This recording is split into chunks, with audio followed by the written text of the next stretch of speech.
Pode acontecer de de algum botão dos baixos ficar trancado, ele afundar e ficar preso e não voltar mais. Nessa situação você tem que soltar a alça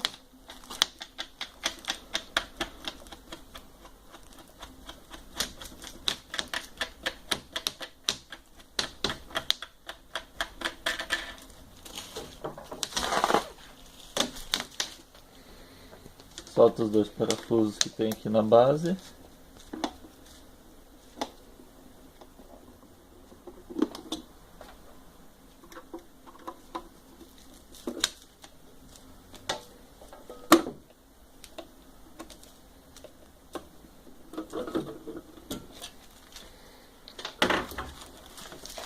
Então você vai ter acesso às aletas da baixaria.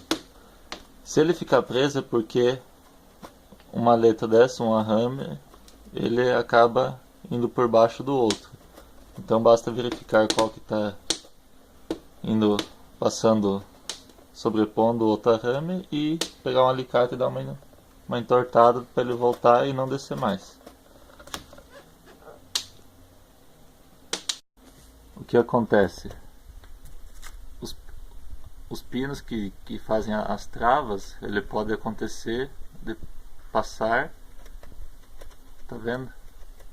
Por baixo da aleta. Então basta pegar um alicate, entortar um pouquinho para que ele não passe mais.